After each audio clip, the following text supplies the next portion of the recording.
Hey, welcome! Today, we're going to pull back the curtain on a hidden pattern, a predictable sequence that ancient wisdom says governs both our biggest wins and our most painful failures. If you've ever felt like you're stuck on a loop, this is for you. So let's just start with a question that probably hits pretty close to home for a lot of us. You work so hard, you put in all the effort, you tell yourself, okay, never again, and then somehow you end up right back in the same spot. It feels like just bad luck, right? Or even worse, you start thinking maybe there's something wrong with you. But what if it's neither of those things?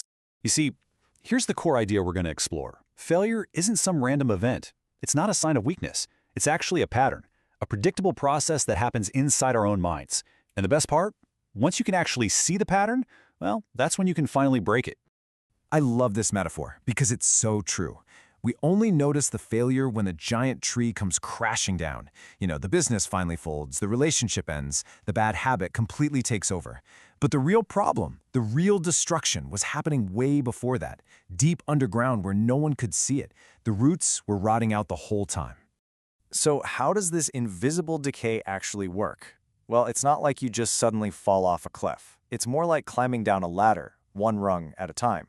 You don't just plummet straight into ruin. You take these small, seemingly insignificant steps down.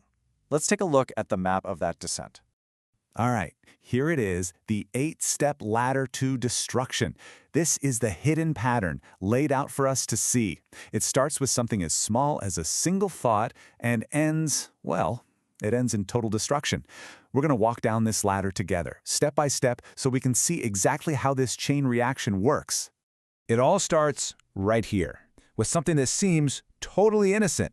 Step 1, just a thought. What's the harm in one look? I'll just think about it for a second. But then we get to step 2, attachment. You don't just think it once, you replay it, you dwell on it, and suddenly that little thought isn't just a visitor anymore. You've given it a key and let it move into your mind.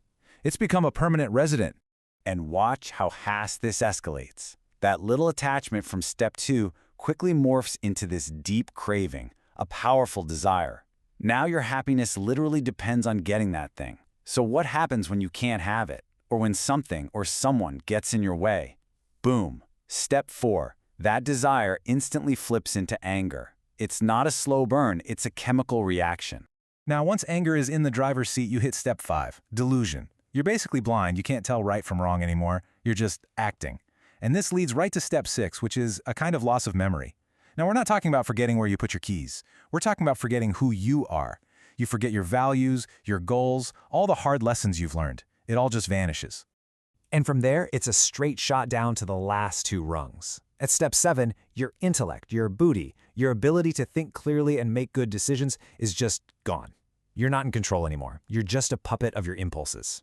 And once that happens, step 8 is pretty much guaranteed. Total destruction. This is the tree falling. This is the career getting ruined, the trust being shattered, the life getting turned upside down. Okay, so we've hit rock bottom. We've seen the whole ugly chain reaction from that one little thought all the way down to the final crash. But now comes the most important question in this entire process. Seriously, think about it. Where did the real failure happen? Where was the point of no return? Was it at step 8 when everything finally collapsed? Or maybe it was back at step 4 with that huge outburst of anger. Where was the fatal mistake actually made? It was here, at step 1.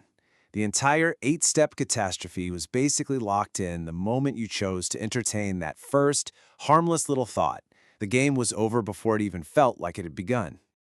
There's a saying for this. You can't invite a snake into your house and then act surprised when it bites you. Once you let that destructive thought into the home of your mind, you can't complain when it does what a snake does. The very nature of that thought chain is to lead to destruction. That's its venom.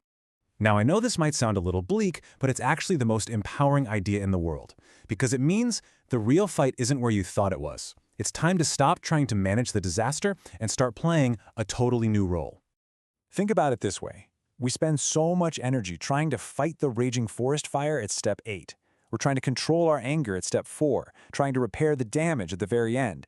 But all we really need to do is put out that one tiny little spark way back at step 1. The battle is 1,000 times smaller and 1,000,000 times more winnable than we think. So, this is your new job. You are the gatekeeper of your mind. Just imagine your mind is this beautiful, peaceful palace, and you are the guard standing at the main gate. Absolutely nothing gets in unless you say so. Your conscious awareness is that guard, and you have the final authority on every single thought that tries to enter. Okay, so this sounds pretty cool in theory, right? But how do we actually do it? How do we become an effective gatekeeper and win this thing before it even starts? Well, it actually boils down to a really simple but incredibly powerful three-step process you can use anytime, anywhere. So, the second a thought shows up at your gate, the first thing you do is just stop. That's it. You don't have to believe it, you don't have to follow it, you just notice it's there. Then, step 2, you question it. You ask for its ID. Hey you, thought about doom scrolling for an hour? Where are you taking me? Are you here to help me, or are you here to start me down that 8-step ladder? And finally, if it's harmful, step 3, you deny it entry. And this is key. You don't wrestle with it, you don't argue with it, you just turn away. You deny it the one thing it needs to survive, your attention. And listen, this isn't some big, dramatic, once-a-month battle. This is happening constantly, in hundreds of tiny little moments every day. That automatic impulse to grab your phone and start scrolling, that's a thought at the gate. Your mind starts drifting to an old grudge or a painful memory, that's a thought at the gate. You feel that little twitch, that urge for just one more of something you're trying to quit? That is step 1 knocking on your door. And your job is to recognize it right there and just stop it. If you stop it there, the other 7 steps literally have no fuel. They can't happen. And really, this is the ultimate lesson here. Real success, real self-mastery. It's not about some big, heroic victory down the line. It's one in the quiet, tiny, moment-to-moment battles that nobody else sees. The decision to just say no to that very first thought. If you can win that small battle, you've already won the entire war. So in the end, it really just comes down to this one question. Are you the king of your mind, or are you its slave? Because every time you choose which thoughts to entertain and which ones to turn away, you are deciding your own destiny. The power to break the pattern of failure isn't somewhere out there in the world, it's been inside you this whole time, standing guard at the gate of your own mind. The only question left is, are you going to use it?